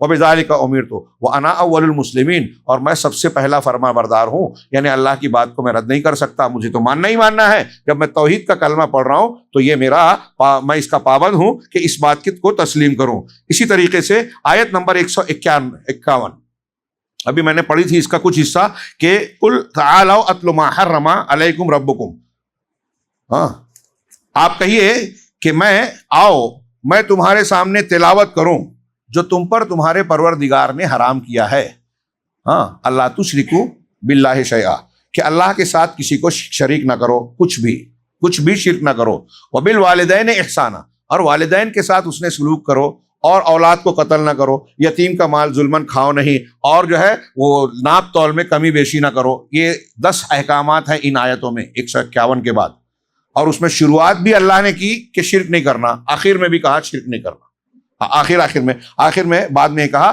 کہ وَأَنَّ هَذَا صِرَاطِي مُسْتَقِيمًا فَاتَّبِعُوهُ، یہ میرا سیدھا راستہ ہے، اسی کی اتباع کرو۔ اللہ کے رسول نے راستہ دیا اور کہا پابندی، قرآن کہہ رہا ہے میں اسی راستے کو ماننا، کوئی دوسرا راستہ نہیں چلے گا، ہاں وَلَا تَتَّبِعُوا السُّبُلَ، دوسرے راستوں کو، السبل پہ نہیں چلنا۔ آج ہم کہہ رہے ہیں کہ جو جیسا چل رہا ہے، جس مسلک کو مان رہا ہے ماننے دو، اللہ کہہ رہا ہے نہیں چلے گا، لوگ کہہ رہے ہیں چلے گا، کس کی مانیں گے؟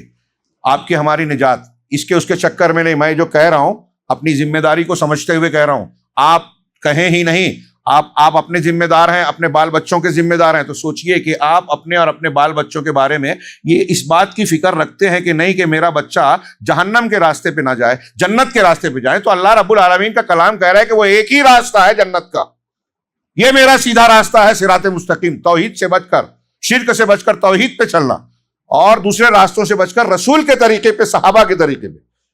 وَلَا تَتَّبِعُوا السُّبُلَ، اگر دوسرے راستوں پہ چلو گے، اس پہ نہیں چلنا، وَلَا تَتَّبِعُوا السُّبُلَ فَتَفَرَّقَ بِكُمْ عَنْ سَبِيلِهِ، اگر ایسا کرو گے کہ دوسرے راستوں پہ قرآن حدیث والا، صحابہ والا چھوڑ کے فلاں اور فلاں کے چکر میں پڑھ کے چلے گئے، تو تم کو اللہ کے راستے سے، صراط مستقیم سے، جنت کے راستے سے وہ دوسرے راستے سے ہٹا دے گا۔ فَتَفَرَّقَ بِكُمْ، فرقہ بنا دے گا تمہیں، عَنْ سَبِيلِهِ ذَلِكُمْ وَصَّاكُمْ بِهِ، یہ وہ بات ہے جس کی اللہ نے تم کو تاکیدی حکم دیا ہے، وصیت کی ہے، لعلکم تتقون، تاکہ تم بچ جاؤ۔ اللہ کہہ رہا ہے ہم بچ جائیں، اس کا راستہ یہ ہے، ہم ماننے کو تیار نہیں ہے، امت ماننے کو تیار نہیں ہے، قرآن کو پڑھ رہی ہے، رمضان میں دہرا رہی ہے، مانتی نہیں ہے، کیا کہا جائے؟ اللہ رب العالمین سے دعا ہے کہ وہ ہمیں اور تمام مسلمانوں کو قرآن کو سمجھ کر اور ماننے کے جذبے کے ساتھ پڑھنے کی توفیق عطا فرمائے، حق کی تلاوت کے ساتھ۔ پھر یہ آیت نمبر 151 ہے، یہ جو آیت میں نے ابھی پڑھی اور اس کا تھوڑا سا ذکر کیا، اس میں جو احکامات ہے، والدین کے ساتھ اس نے سلوک کرنا، یتیم کو اولاد کو نہ مارنا، یتیم کے ساتھ ظلم نہیں کرنا، اس کو اس کا حق دینا، یہ آگے پڑھی ہے اس میں، ان آیتوں میں۔ حضرت عبداللہ ابن مسعود رضی اللہ تعالیٰ عنہ کہتے ہیں کہ اگر کوئی شخص چاہتا ہے کہ جناب محمد رسول اللہ صلی اللہ علیہ وسلم کی اس وصیت کو معلوم کرے جس پر آپ کی وفات ہوئی تھی، تو وہ قرآن کی ان آیتوں کو پڑھ لے، سورہ انعام کی قُلْ تَعَالَوْا أَتْلُ مَا حَرَّمَ رَبُّكُمْ عَلَيْكُمْ، یہ آیت پوری پڑھی اور کہا کہ یہ وہ وصیت ہے، اس میں 10 احکام جو بیان کیے گئے ہیں جس پر رسول اللہ صلی اللہ علیہ وسلم کی وفات ہوئی ہے۔ اس کے علاوہ قُلْ أَغَيْرَ اللَّهِ أَبْغِي رَبًّا وَهُوَ رَبُّ كُلِّ شَيْءٍ، کل اس آیت پر گفتگو ہوئی تھی، آگے ہم بڑھتے ہیں۔ وَهُوَ کہ اس سورہ مبارکہ نے مشرکین کے ساتھ مکالمہ اور بحث کرنے اور توحید کو ثابت کرنے کا ایک بہت ہی عمدہ قسم کا نمونہ نقل کیا کہ کس طریقے سے مشرکین پر حجت قائم کی گئی، دلیل قائم کی گئی، ہاں، اور یہ جو نمونہ ہے حضرت ابراہیم علیہ السلام کے واقعے کا ہے۔ اس سورہ مبارکہ میں آیت نمبر 74 سے لے کے آیت نمبر 83 تک اللہ تعالیٰ کا فرمانا، وَإِذْ قَالَ إِبْرَاهِيمُ لِأَبِيهِ آزَرَ أَتَتَّخِذُ أَصْنَامًا آلِهَةً إِنِّي أَرَاكَ وَقَوْمَكَ فِي ضَلَالٍ مُبِينٍ، کہ جب ابراہیم نے اپنے باپ آزر سے کہا، بیٹا باپ سے کہہ رہا ہے اگر اسے پتہ چلا کہ شرک اور بدعقیدگی باپ میں ہے تو بیٹے کو بھی سمجھانا چاہیے، دلیل دینا چاہیے۔ اور سورہ مریم میں اللہ حضرت ابراہیم نے اپنے باپ سے کہا تھا، آپ ان کی تقریر پڑھیے کہ میرے پاس علم آیا، انہو قد جاءنی من العلم ما لم یأتک، میرے پاس ایسا علم آیا ہے جو آپ کے پاس نہیں ہے، فاتبعونی، لہٰذا میری بات مانیے، اتباع کیجیے۔ مطلب اگر چھوٹے آدمی کے پاس دلیل ہے تو بڑے کو چاہیے کہ اس کی بات مانے، دلیل کی اتباع ہونی چاہیے، شخصیت کا نہیں معاملہ ہوگا، عمر کی بنیاد پہ نہیں کہہ رہے یہ جمعہ 8 دن ہوا، کل کا لونڈا مجھے سکھائے گا، ہمارے ہاں بولتے ہیں نا اس طرح، یہ جملہ صحیح نہیں ہے۔ اس کی بات مانی جائے گی جس کے پاس دلیل ہے، علم ہے۔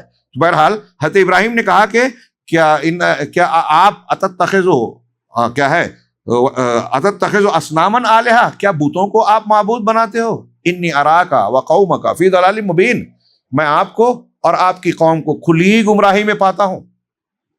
وکذالک نری ابراہیم ملکوت السماوات والارض، اسی طرح ہم نے ابراہیم کو آسمانوں اور زمین کی ملکیت اور ملکوت کو دکھایا، ہاں، وَلِيَكُونَ مِنَ الْمُوقِنِينَ، اور اس لیے کہ وہ یقین کرنے والوں میں سے ہو جائے۔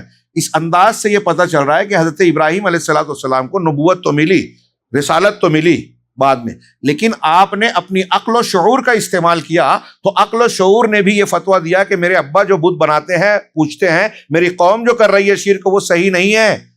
تو اللہ کے دلائل، اللہ کی وحی کے علاوہ انسان کی عقل اور فطرت بھی شرک کو قبول نہیں کرتی۔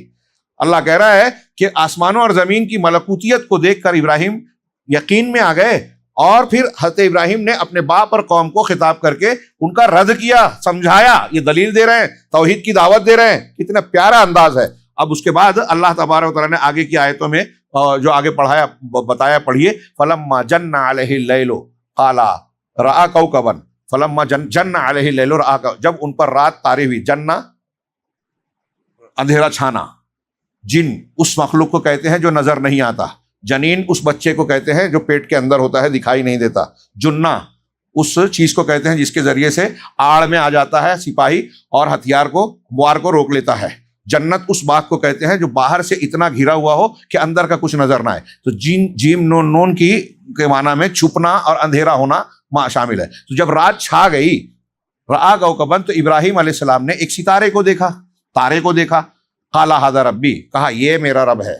اب یہاں سوچنے والی بات ہے کہ کیا حضرت ابراہیم نے ستارے کو رب مان لیا، شرک کر لیا؟ جی نہیں۔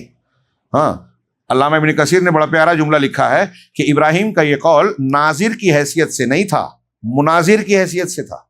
ناظر غور کرنے والا، حضرت ابراہیم غور نہیں کر رہے تھے، بلکہ مناظر کی حیثیت سے قوم کو سمجھانا چاہتے تھے۔ اس لیے پہلے، اور اس سے یہ بھی پتہ چلا کہ قوم بتوں کی بھی پوجا کرتی تھی، ستاروں کی بھی پرستش کرتی تھی، بلکہ بعض اہل علم یہ بیان کرتے ہیں کہ جو ستارہ پرست قومیں ہیں، یونانی ہوں، دوسرے ہوں، خود ہندوستان میں بھی آپ دیکھیے کل تک تذکرہ نکلا تھا ستاروں کی چالوں کا، اور اس کے بیس پر انہوں نے مختلف معبود بنا لیے۔ تو یونانیوں میں بھی ایسا تھا کہ فلاں ستارہ ایسی تاثیر رکھتا ہے، اس کے اندر ایسی پاور اور شکتی، طاقت ہے، تو اس کی طاقت اور شکتی کے اعتبار سے ایک شکل و صورت بنا کر بت بنا لیا کہ یہ فلاں ستارے کا پرتو ہے، اس کی درشٹی اور نگاہ سے ہمیں وہ دیکھتا ہے۔ تو ستاروں کو شکلیں دے دی بتوں کی۔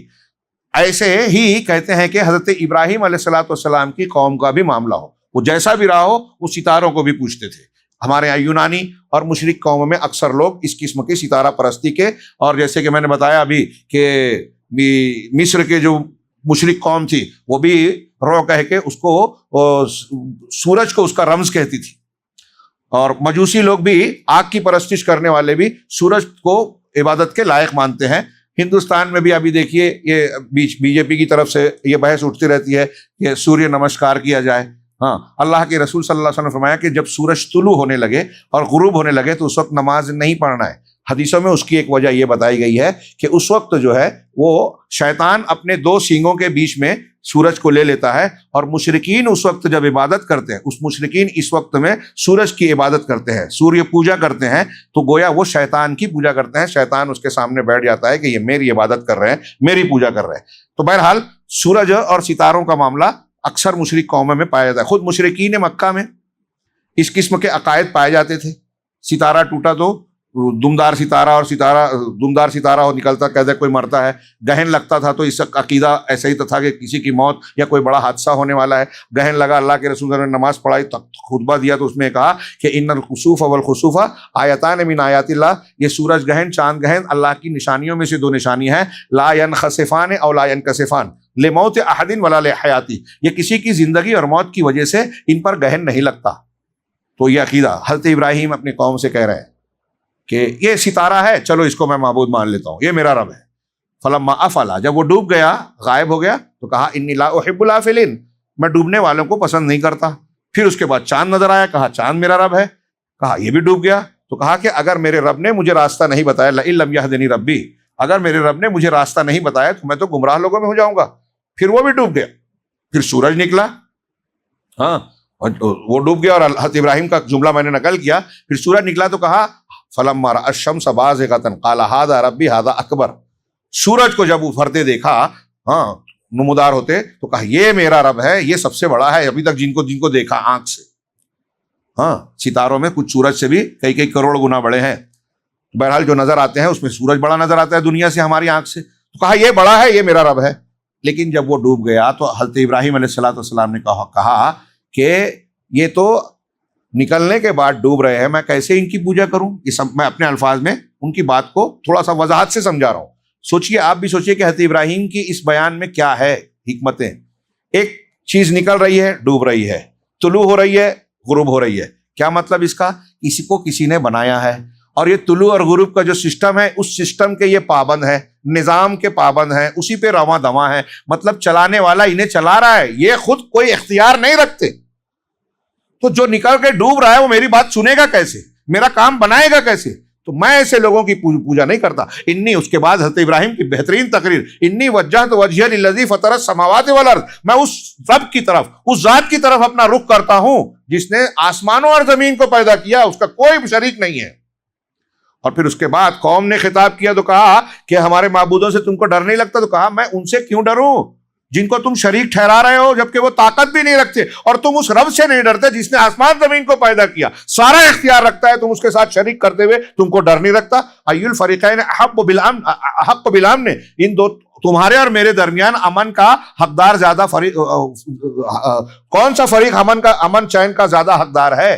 آگے اللہ نے کہا، اللہ کا جملہ، یا بعض مفسرین کہتے ہیں کہ حضرت ابراہیم ہی کا جملہ ہے، الذین آمنوا ولم یلبسوا ایمانہم بظلم اولئک لہم الامن، جو ایمان لائے اور اپنے ایمان کے ساتھ ظلم کی ملاوٹ نہیں کی۔ اللہ کے رسول نے کہا ظلم سے مراد، بخاری کی لمبی حدیث، ہاں صحابہ نے پوچھا تھا، ظلم سے یہاں مراد شرک ہے، جو ایمان لا کے ظلم یعنی شرک کی ملاوٹ نہ کرے ان کے لیے امن ہے، عذاب سے وہی بچیں گے۔ عذاب سے بچنا ہے تو اپنے ایمان کو شرک سے بچائیے۔ یہاں جتنے لوگ ہیں، یہ خود بھی اور اپنے ارد گرد دوست احباب سب کو یہ پیغام دنیا میں ضرور دیتے رہنا جہاں موقع ملے کہ بھائی شرک سے بچو، سیکھو شرک کسے کہتے ہیں معلوم کرو۔ نہیں معلوم ہونے کی وجہ سے بہت سے لوگ شرک کر رہے ہیں، اچھے لوگ کر رہے ہیں۔ میں نے شاید ذکر کیا تھا، ہاں اجمیری خواجہ اجمیری جن کو کہتے ہیں، ان کا 786واں جب عرس تھا تو آل انڈیا ریڈیو کے کسی اناؤنسر نے یہ کہہ دیا تھا کہ اتنے لاکھ لوگوں نے خواجہ صاحب کی آج جو ہے عبادت کی۔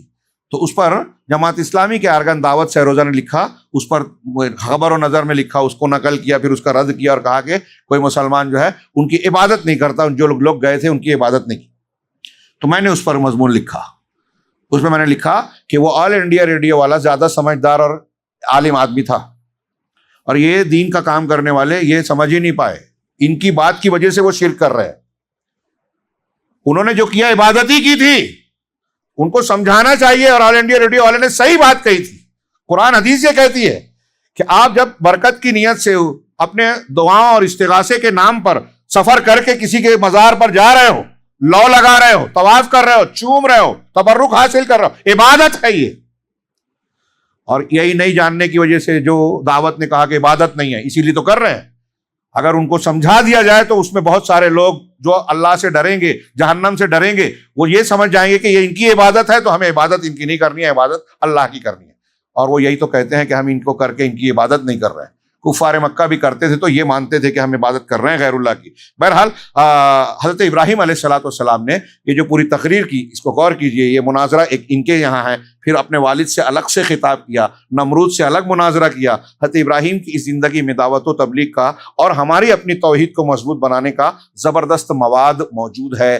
کسی مشرک سے اگر نپٹنا ہے، اس کو جواب دینا ہے، تو جیسے سورہ آل عمران میں کچھ باتیں بیان کی گئیں، اس کا مطالعہ کریں اور انبیاء کا دعوت کا طریقہ دیکھیں۔ یہ دیکھیں کہ کس نبی کے سامنے کیسے اور کون لوگ تھے۔ حضرت ابراہیم کے سامنے باپ تھے، حضرت ابراہیم کے سامنے ایک مرتبہ بادشاہ آیا، حضرت ابراہیم علیہ السلام کے سامنے قوم آئی، کہاں کیسے خطاب کیا، کیسی دلیل دی، اور سب دلیلیں دینے کے بعد آخر میں کیا کیا۔ اسٹیپ ہے یہ، آپ اسٹارٹ میں آخری مرحلے میں اسٹیپ میں نہیں جا سکتے، شروعات میں ہی آخری والی چیز اختیار نہیں کر سکتے، اس کے اپنے کچھ تقاضے ہیں، جیسے توڑ دینے والا معاملہ جو تھا۔ اسی طریقے سے حضرت موسیٰ، ہارون علیہ السلام، حضرت نوح علیہ السلام، حضرت شعیب علیہ السلام، ان کی دعوتوں کی جو رودات قرآن میں بیان کی گئی ہے، اس میں غور کیجئے کہ کہاں کس طرح کی دلیل انبیاء کرام نے دی ہے۔ انبیاء کرام جو دلیلیں دیتے ہیں وہ بڑی مضبوط، زبردست۔ وقت زیادہ ہو رہا ہے اس لیے ہم آگے بڑھتے ہیں کہ اس میں اس سورہ مبارکہ نے ایک ایسی فاصل آیت ہے اس میں جو دلالت کرتی ہے کہ الا ان آیات اللہ فی کونہ ترا، کہ اللہ کی نشانیاں کائنات میں دیکھی جا سکتی ہیں، لیکن جب دل جب اندھا ہوتا ہے۔ اس میں ایک ایسی آیت ہے، قد جاءکم بصائر من ربکم، یہ آیت لکھی، آیت نمبر 104، کہ اگر آدمی، قرآن کہہ رہا ہے، اللہ نے کہا کہ اللہ کی نشانیاں زمین میں کائنات میں بکھری ہوئی ہے، لیکن جب انسان کا دل اندھا ہو جائے، غافل ہو جائے، تو آنکھیں بھی اندھی ہو جاتی ہیں۔ دل اندھا ہو جائے تو آنکھ سے دیکھ کے بھی آدمی دیکھ نہیں پاتا۔ آپ سوچیں کہ چھوٹی سی آہٹ سے ایک شکار اپنے آپ کو بچا لیتا ہے۔ ایک شکاری شکار کرنے جائے، چھوٹی سی آہٹ ہوتی، پرندہ ہو، ہرن ہو، کوئی بھاگ جاتا ہے، لیکن جب اس کی موت مقرر ہوتی ہے، حضرت ابن عباس رضی اللہ تعالیٰ عنہ سے ایک آدمی نے پوچھا کہ ایسا کہا جاتا ہے کہ ہدہد بڑا ذہین پرندہ ہوتا ہے، وہی ہدہد جس نے سلیمان علیہ السلام کو ملکہ سبا کی خبر لا کے دی تھی، سورہ نمل میں ہے، قرآن میں۔ تو کہا ہدہد بہت ذہین ہوتا ہے، پھر بھی شکاری کے جال میں کیسے پھنس جاتا ہے؟ اس نے ابن عباس رضی اللہ تعالیٰ عنہ سے پوچھا تھا۔ حضرت ابن عباس کا جواب تھا کہ اذا جاء القدر بطل النظر، جب تقدیر آ جاتی ہے تو نظر باطل ہو جاتی ہے، غائب ہو جاتی ہے، پھر تدبیر چلتی نہیں ہے۔ جب آدمی کی موت آتی ہے کہ ریلوے کے نیچے کچل کے مرے گا تو ریل کی وسل بھی قریب رہ کے بھی سنتا نہیں ہے، انجن کی آواز دور دور تک جاتی ہے، وہ اس کی سیٹی بھی نہیں سن پاتا۔ تو ایسے ہی معاملہ ہوتا ہے کہ جب انسان کا باطن ٹھیک نہیں ہے اور وہ ہدایت کی توفیق سے محروم ہے تو اللہ کی نشانیاں اور دلائل بھی کام نہیں کرتی۔ اب آج تو ہم قرآن کی اور اپنی بات کر رہے ہیں، ہمارا پیش کرنے کا انداز کمزور ہو سکتا ہے، دعوت کا انداز اتنا مؤثر نہیں ہو سکتا، لیکن انبیاء کرام علیہ السلام کی دعوت تو سب سے اعلیٰ تھی، مؤثر تھی، بہترین تھی، اس کے جیسی کسی مسلمان کی دعوت ہو بھی نہیں سکتی۔ لیکن آپ غور کیجئے، حضرت نوح علیہ السلام نے 950 سال دعوت دی، 950 سال۔ کیا ہوتا ہے آپ اور ہم کسی کو 9 سال سمجھائیں، 9 سال 9 مہینہ سمجھائیں اور وہ نہ مانے تو ہمارا کیا رد عمل ہوگا؟ ارے اس کو سمجھا کے تھک گیا، مانتا ہی نہیں، بلکہ 9 گھنٹے میں 9 دن میں بول دے گا آدمی۔ 900 سال، 950 سال، اور کتنے لوگ ایمان لائے؟ قرآن کہتا ہے شرذمۃ قلیل، چھوٹی سی جماعت۔ اللہ کے نبی جناب محمد رسول اللہ صلی اللہ علیہ وسلم سے بہتر کوئی دعوت تبلیغ اور دوسرے کاموں میں کردار میں ہو سکتا ہے؟ حضرت بکر صدیق نے، عمر فاروق نے، صحابہ نے مانا، ابو جہل نے نہیں مانا، ابو لہب نے نہیں مانا، ولید بن مغیرہ نے نہیں مانا۔ توفیق نہیں تھی، دلائل، حجت، تعلیم میں کوئی کمی نہیں تھی، بارش میں کوئی کمی نہیں تھی، لیکن جب زمین خراب ہو تو پودا نہیں اگتا۔ اللہ بارش ہر زمین پہ اگاتا ہے، لیکن زمین وہی اگاتی ہے جس میں شادابی ہو، زرخیزی ہو، اگانے کی قوت اللہ نے عطا کی ہو۔ تو اللہ نے قرآن کی اس آیت میں کہا قد جاءکم بصائر من ربکم، تمہارے پاس، تمہارے پروردگار کے پاس بصائر آ گئے۔ بصائر کا ترجمہ دلائل کرتے ہیں، وہ چیزیں جو حق بینی کے ذریعے ہیں، جس کے ذریعے سے سچائی اور حق بالکل صاف ہو جائے، بصیرت دینے والی۔ تو تمہارے رب کی جانب سے تمہارے پاس بصائر، کھلی دلیلیں حق کو ثابت کرنے والی آ گئی۔ فمن ابصر فلنفسہ، اب جو شخص دیکھے گا، ان دلیلوں سے فائدہ اٹھائے گا تو اپنے آپ کے لیے اس کا فائدہ ہوگا، فلنفسہ، وہ اپنے لیے دیکھے گا۔ ومن عمی فعلیہا، اور جو اندھا بنے گا، نہیں مانے گا، قرآن کو پڑھ نہیں رہا ہے، پڑھ کے سمجھ نہیں رہا ہے، دلیلوں کو دیکھ رہا ہے، مان نہیں رہا ہے، تو وہ اس کا وبال بھی اسی پر ہوگا، فعلیہا، اس کا وبال اسی پہ ہوگا، وما علیکم بحفیظ، ہاں وما علیکم بحفیظ وما انا علیکم بحفیظ، اور میں تم پر کوئی نگراں نہیں ہوں، داروغہ نہیں ہوں کہ تم کو زبردستی، میں سمجھا رہا ہوں، بتا رہا ہوں، یہ دلیلیں دکھا رہا ہوں، لیکن اب جو اندھا بنے گا تو اس کا وبال اندھے پن کا اسی کو جھیلنا پڑے گا۔ اس میں سورہ کے آخر میں، سورہ مبارکہ میں 10 وصیتیں بھی آئی ہیں جو محکم قرآن کے محکمات میں سے ہیں، اور ایک عام منہج کو بیان کرنے والی ہے۔ جو شخص ان 10 وصیتوں کو، قل تعالوا اتل ما حرم، جو میں نے بیان کیا اسی کا ذکر کر رہے ہیں، جو اس کا التزام کرے گا اور اپنی زندگی میں اس کو نافذ کرے گا وہ فلاح پانے والوں میں سے ہوگا۔ وآخر ما ذکر، یہ سورت جو ہے آخری میں جو بات کی کہ انسان کی قیمت اپنے پروردگار کی طرف کیا ہے، اور وہ انسان جو ہے ایک بہت ہی بلند مقصد کے لیے پیدا کیا گیا ہے، حرام آپ صرف کھانے پینے کے لیے، زندگی گزارنے موج مستی کے لیے نہیں، بلکہ ایک اعلیٰ مقصد کے لیے پیدا کیے گئے ہیں، اور اونچی عظیم حکمت کے تحت پیدا کیے گئے ہیں، اور وہ کیا ہے کہ اللہ کی اس کائنات کو اللہ کے منہج اور اللہ کے دین کے مطابق آباد کیا جائے۔ خلافت عرضی جو اللہ جو دین دے رہا ہے، احکامات دے رہا ہے، یہ قرآن دیا، رسول کی تعلیم دی، اس کے مطابق اس دنیا کو آباد کیا جائے۔ گویا کہ رسالت ہے، اللہ کی طرف سے جو پیغام رسول اللہ صلی اللہ علیہ وسلم لے کر آئے، تعلیمات لے کے آئے، وہ کہہ رہی ہے کہ تمہارا کیا کام ہے، بنیادی طور سے تمہارا سب سے عظیم اور بلند مقصد کیا ہے کہ وحدوا ربکم، کہ تم اپنے پروردگار کی وحدانیت اور توحید کو اختیار کرو۔ اللہ تعالیٰ زمین کو تمہارے حوالے کر دے گا اور تم کو زمین میں خلافت عطا کرے گا۔ آیت کریمہ پڑھیے، اللہ نے کہا وَهُوَ الَّذِي جَعَلَكُمْ خَلَائِفَ، وہی اللہ ہے، وَهُوَ الَّذِي جو میں نے کل کہا تھا، وہی اللہ ہے جس نے زمین میں خلیفے بنائے، جانشین بنائے، وَرَفَعَ بَعْضَكُمْ فَوْقَ بَعْضٍ فَوْقَ بَعْضٍ، اور تم میں سے بعض کو بعض پر اونچا مرتبہ دیا، رتبہ دیا، کوئی چھوٹا ہے کوئی بڑا ہے، بظاہر کوئی امیر ہے کوئی غریب ہے، اسی کی وجہ سے کاروبار زندگی چل رہا ہے۔ اس میں بہت سی حکمتیں ہیں، تو نے زمین میں خلیفہ بنایا اور بعض کو اونچ نیچ دی، درجات دیے۔ لیب لوگ اونچ نیچ والی نہیں، درجات مطلب مالی اعتبار سے، طاقت کے لحاظ سے اور مختلف اعتبار سے۔ کیوں دیا یہ؟ لیبلوکم فیما آتاکم، تاکہ تم کو جو کچھ دیا گیا اللہ تم کو اس میں آزمائے، جس کو جو دولت دی، جس کو جو حیثیت دی، جس کو جو مقام مرتبہ دیا، جس کو جو ذمہ داریاں دی، وہ اس اعتبار سے اللہ کی آزمائش میں مبتلا ہے۔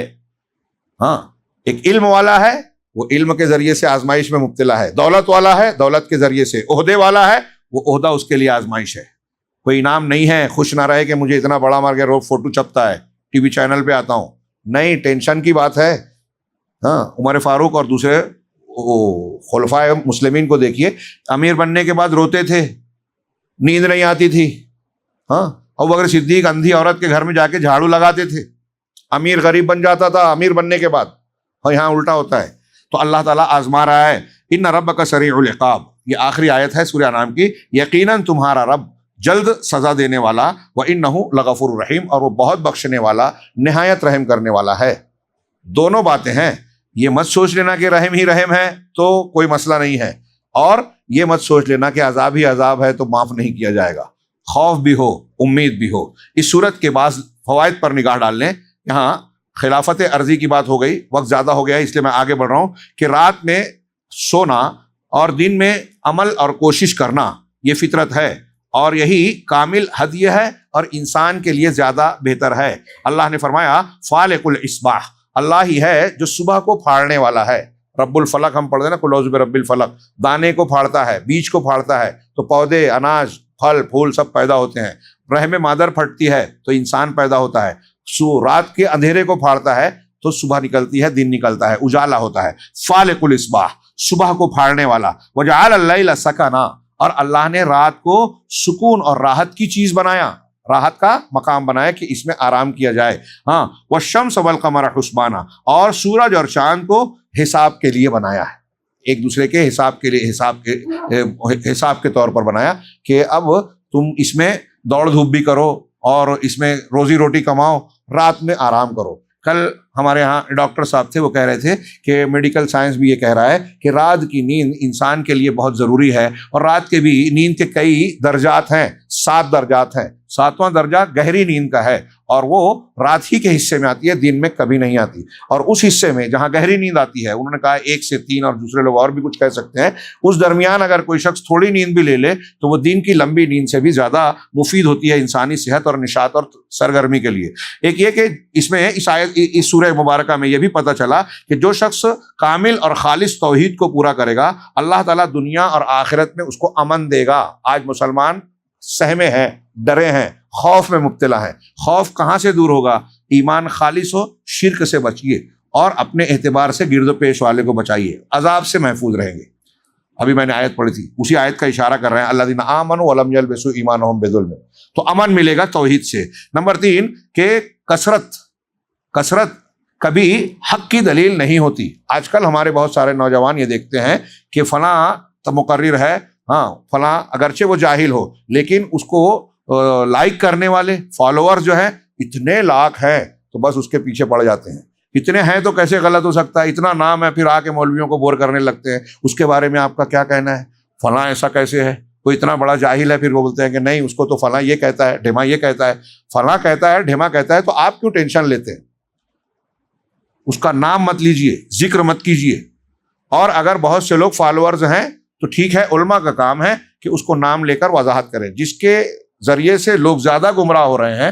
اگر علماء تک میری بات پہنچے تو قرآن و حدیث کی دلیل یہ کہتی ہے کہ نام لے کر ان کا رد کیا جائے، اور اگر اس کا شر نام سے نہیں ہے تو صرف بات کا رد کیا جائے، غلط بات کا نام لینے کی ضرورت نہیں ہے۔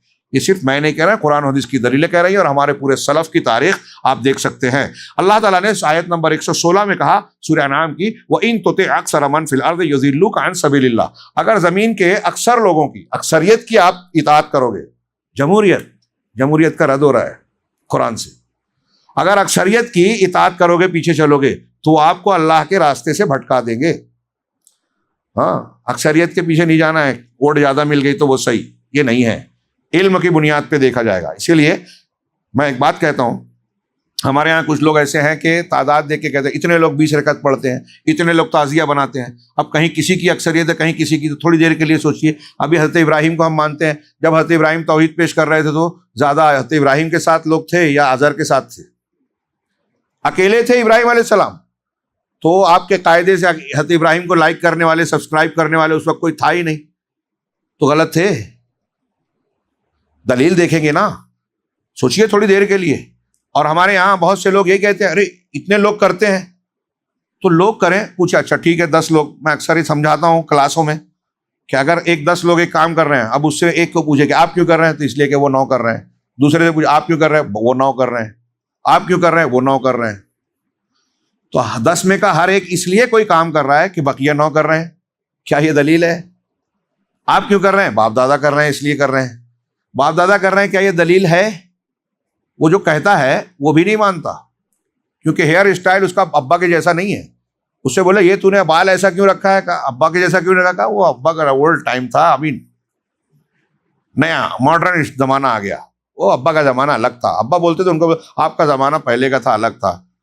اب پینٹ کو پھاڑ کے جو ہے وہ فیشن بنایا جاتا ہے۔ اچھا ہے کہ ابھی ان مقامات پہ پھاڑا جاتا ہے جس کو کھولنا جائز ہے۔ ہاں، ہو سکتا ہے ایسا فیشن بھی آئے کہ وہی پھاڑ دیا جائے جس کو چھپانے کے لیے لباس بنا ہے، ہاں، اور لوگ کہیں گے فیشن ہے۔ بہرحال بات تھوڑی پھیل گئی، لیکن میں یہ عرض کر رہا تھا یہ کہ بہت بڑی یہ گمراہی کا سبب ہے۔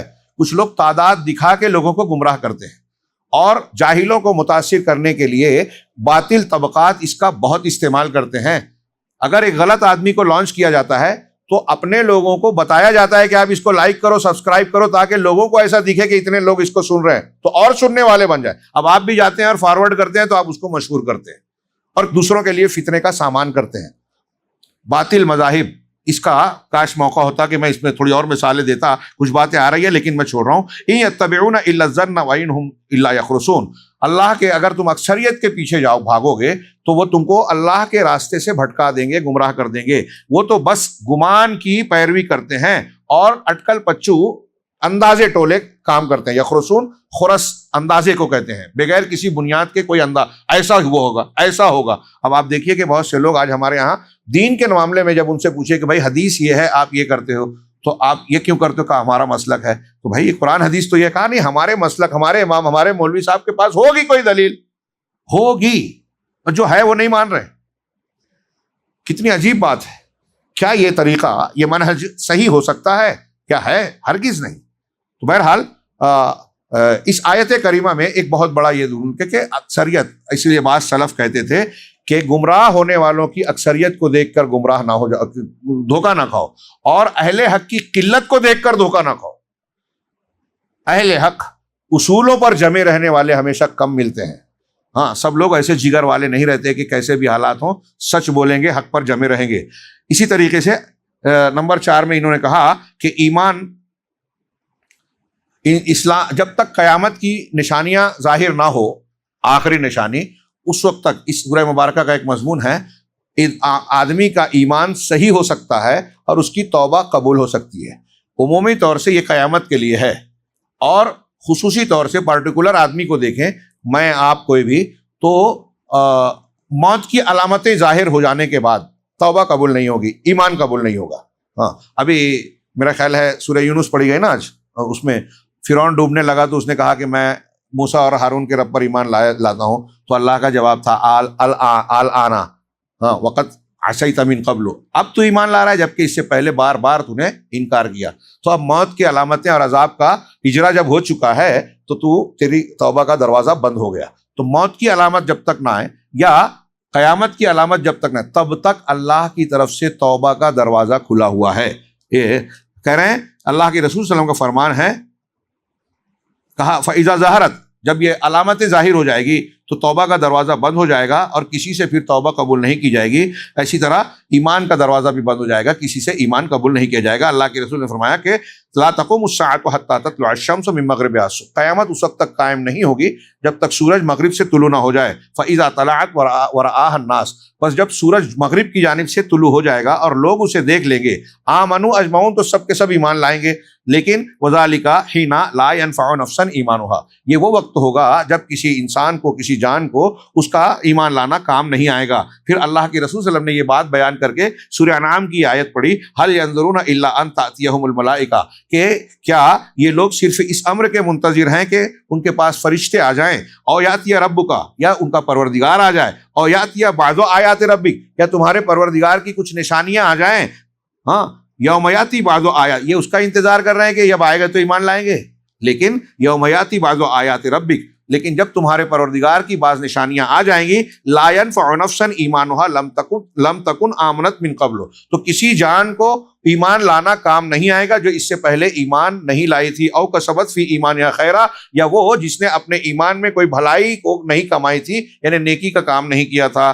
قل انتظروا انا منتظرون، تو آپ ان سے کہیے کہ تم بھی انتظار کرو، ہم بھی منتظر ہیں۔ اسی طریقے سے آخری بات اس آیت کریمہ میں، اس سورہ مبارکہ میں ایک آیت ہے فلما نسوا ما ذکروا بہ، بہت اہم سبق ہے اس میں، کہ کہتے ہیں کہ اللہ کے رسول صلی اللہ علیہ وسلم کا فرمان ہے۔ یہ حدیث اور آیت پڑھیے، غور کیجئے، اور یہ دیکھیے کہ آج بھی ہمارے یہاں بہت سے لوگوں کے ذہن و دماغ میں یہ غلط فہمی ہوتی ہے کہ اگر دنیا میں کسی انسان کے پاس دولت ہے، شہرت ہے، اس کے پاس جتھا ہے، گروہ ہے، اس کو بڑا نام ہے، تو گویا اس کو یہ لگتا ہے خود کو کہ میں اللہ کا پسندیدہ ہوں۔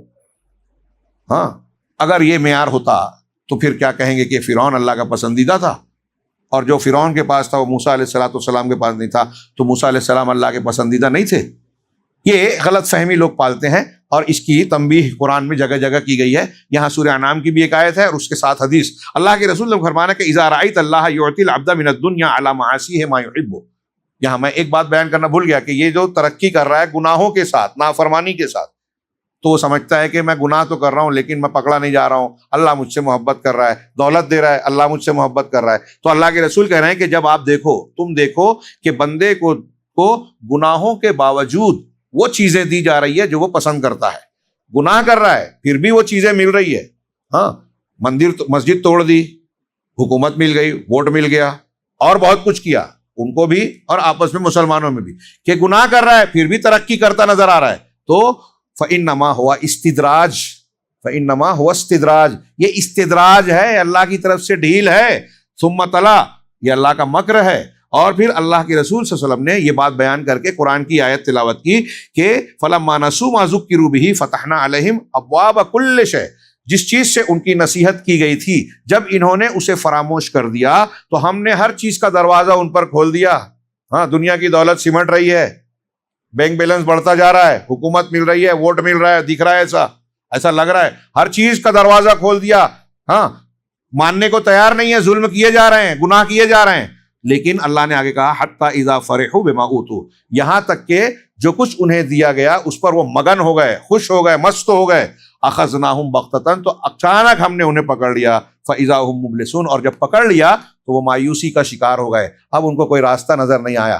تو جو شخص دنیا میں دندناتا پھرتا ہے گناہوں کے ساتھ اور سمجھتا ہے کہ میرے پاس دولت ہے, قوت ہے, حکومت ہے اور میں ظلم کرتا رہوں گا, تو وہ ایک اللہ تعالیٰ کی ایک خاص مدت ہی ہوتی ہے جس تک وہ ڈھیل دیتا ہے, اور جب اچانک عذاب آتا ہے تو پھر اس کو کوئی راستہ نہیں ملتا. یہ اللہ کی سنت ہے. اللہ رب العالمین ہمیں دین و ایمان کے ساتھ زندگی گزارنے کی توفیق عطا فرمائے اور موت آئے تو ایمان پر. وآخر دعوانا ان الحمد للہ رب العالمین وصلی اللہ علی نبینا محمد.